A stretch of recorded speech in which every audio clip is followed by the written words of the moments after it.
ఓం శ్రీ సాయిరామ్. కర్మ సన్యాస యోగం ఈరోజు 20వ శ్లోకం చెప్పుకుంటున్నాం. అయితే నిన్న 19వ శ్లోకం చెప్పుకున్నాం. 19వ శ్లోకంలో భగవంతుడు ఏం చెప్పాడు అంటే, సర్వత్రా సమభావ స్థితిలో నువ్వు చూసినప్పుడు, అందరికీ సమానంగా చూసినప్పుడు, అప్పుడు ఎప్పుడైతే నువ్వు సమభావంలో చూసావో, సమానంగా చూసావో, హెచ్చుతక్కులు లేకుండా నువ్వు ఒక మంచి మనసుతో అన్ని వస్తువులను సమభావంతో చూసి నీ కోరికలను త్యజించుకొని భగవంతుని యందు లగ్నాన్ని పెట్టి భగవంతుడు ఆ పరమాత్మని యొక్క తత్వాన్ని తెలుసుకుంటూ నువ్వు ఏ రోజైతే నువ్వు ఒక మంచి స్థితిలో ఉన్నావో అప్పుడు ఆ భగవంతుని ప్రాప్తి నీకు తప్పగా కలుగుతుంది అనేసి లాస్ట్ శ్లోకం, అంటే సమాన స్థితిలో అందరినీ చూడాలి అన్న భావనతో లాస్ట్ శ్లోకంలో చెప్పాడు. అయితే ఈ శ్లోకంలో భగవంతుడు ఏం చెప్పాడు అన్నది మనం ఒకసారి గ్రహించుకుందాం. ఏంటంటున్నాడు? నా ప్రహృష్యేత్ ప్రియం ప్రాప్య. ఇక్కడ చాలా జాగ్రత్తగా మనం వినాలి. నా ప్రహృష్యేత్ ప్రియం ప్రాప్య నోద్విజేత ప్రాప్య చాప్రియం.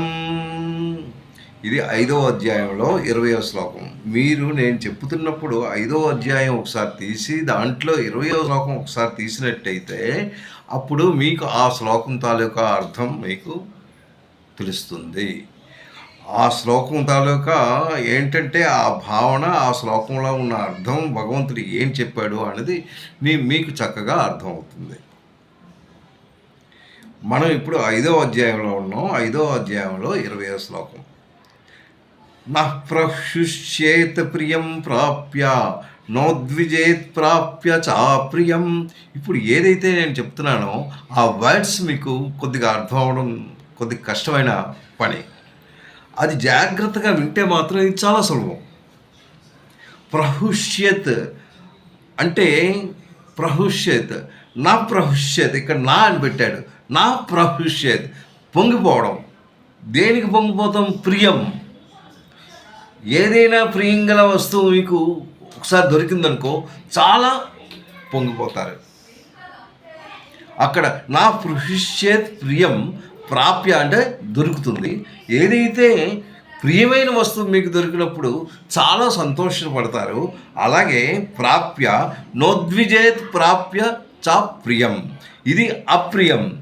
అక్కడ ప్రియం అన్నాడు, ఇక్కడ అప్రియం. ఏదైతే అప్రియంగా ఉన్నదో, ఏదైతే మీకు ప్రియం కానిది ఏదైతే మీకు మనసులోకి వస్తుందో అది మీకు దొరికినట్టయితే మీ మనసు కొద్దిగా చాకులు పడుతుంది, మనసు బాధపడుతుంది. అంటే దీనికి దానికి సమానంగా చూసుకోవాలి. ప్రియం అన్నది అప్రియం అన్నది. ప్రియముగా ఉన్నది మీకు ఊరిక పొంగిపోకండి. ఏదైతే అప్రియంగా ఉందో దాన్ని కూడా మీరు కృంగిపోవద్దు. ఈ రెండు మీరు సమానంగా చూడండి. నా ప్రహృష్యేత్ ప్రియం ప్రాప్య నోద్విజేత నా ఉద్విజేత్.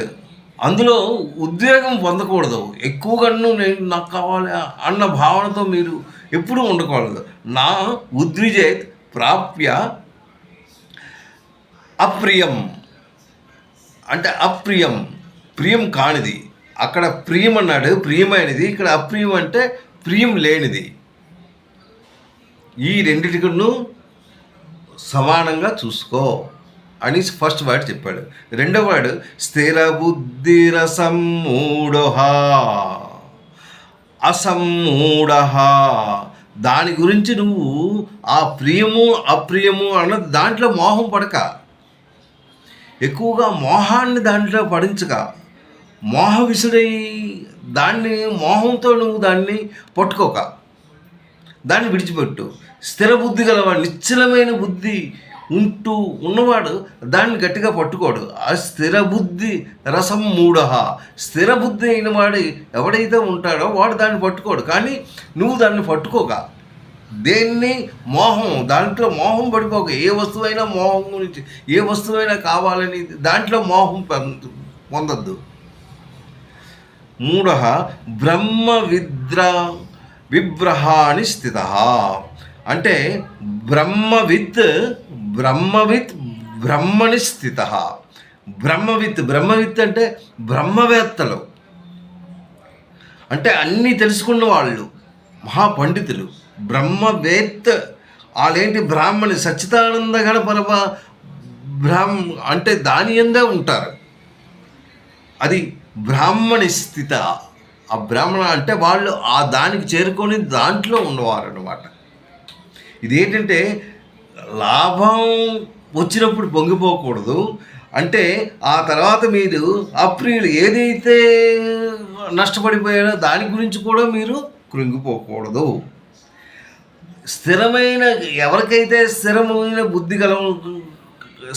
బుద్ధి ఉంటుందో వాళ్ళు దేనికి మోహం చెందరు. వాళ్ళు బ్రహ్మవేత్తలు, అంటే సచ్చిదానంద పరమాత్మయందు ఒకే భావస్థితిలో ఉంటారు. దానికి వాళ్ళు చేరిపోయారనమాట. వాళ్ళు దానికి చేరిపోయి వాళ్ళకేంటి అంత సమానంగానే ఉంటుంది. ప్రతి వస్తువు సమానంగా ఉంటుంది. వాళ్ళకి హెచ్చు తక్కువ ఏమీ కనబడదు. ఇది తక్కువ, ఇది ఎక్కువ, అది తక్కువ, ఇది ఎక్కువ, అలాంటిది ఏమీ ఉండదు. వాళ్ళు సమాన స్థితిలో సమబుద్ధిగా చక్కగా ఆనందంగా ఉంటారు. ఆ ఆనందం ఎలా ఏర్పడుతుంది అంటే మీరు ఆ భగవంతుని చేరువలో చేరినప్పుడు, భగవంతుని పట్టుకున్నప్పుడు, భగవంతుని దగ్గరగా మీ మనసును పెట్టుకున్నప్పుడు మీ ఆత్మని ఎలా ఉంటుంది. ఇది ఈ ఆత్మ శరీరం. ఈ ఆత్మ ఉంటేనే శరీరం ఉంటుంది, శరీరం ఉంటేనే ఆత్మ ఉంటుంది. కానీ ఈ శరీరమే మీ ఆత్మ అని మీరు గ్రహించుకోకూడదు. ఈ శరీరం వేరు. ఏవైతే ఇవి ఉన్నాయో బాహ్య వస్తువులు అన్నీ ఉన్నాయి, ఇది శరీరంకి చెందినవి కాదు. ఆత్మ గురించి నువ్వు తెలుసుకో. ఆత్మ గురించే తెలుసుకున్నప్పుడు ఈ శరీరం గురించి నీకు, ఈ శరీరం ఇవేళ ఉంటుంది, రేపు పోతుంది. ఆత్మ అన్నది శాశ్వతం. దాని గురించి నువ్వు ఎలా తెలుసుకుంటావు అంటే నువ్వు పరమాత్మ దగ్గరికి వెళ్ళినప్పుడే, అంటే పరమాత్మ స్థితిలో ఆ భగవంతుని కొలిచినప్పుడే, ఆ భగవంతుని నామస్మరణ చేసినప్పుడే, భగవంతుని మనసులో పెట్టుకుంటూ ఆ భగవంతుని పూజ చేసినప్పుడే, బాహ్య వస్తువులు ఎప్పుడైతే మీకు లోపలికి వచ్చాయో, ఈ లోపలికి వచ్చినప్పుడు ఏంటంటే మీ తాలూకా ఇంద్రియ సుఖాల గురించి మీరు ఆలోచిస్తూ ఉంటారు. ఎప్పుడైతే ఇంద్రియ సుఖాల గురించి మీరు అంటే ఆనందాన్ని అందులో పొందుతారో మీకు రాదు. అందులో ఉన్న ఆనందాన్ని పొంది ఇదే మహా ఆనందము అనుకుంటారు, కానీ దట్ ఈజ్ నాట్ కరెక్ట్. అది మహా ఆనందం మాత్రం కాదు, అది టెంపరీ. మీకు మహా ఆనందం అన్నది ఎక్కడ దొరుకుతుందంటే ఇందులోనే దొరుకుతుంది. ఇది ఎలా దొరుకుతుంది అంటే మీరు ఇంకా రాబోయే శ్లోకాల్లో చాలా చక్కగా చెప్తాడు. మీరు ఈ ఆనందాన్ని పొందాలంటే మీరు ఎలా చేయాలి, ఏ విధంగా చేస్తే మీరు ఆనందాన్ని పొందగలరు.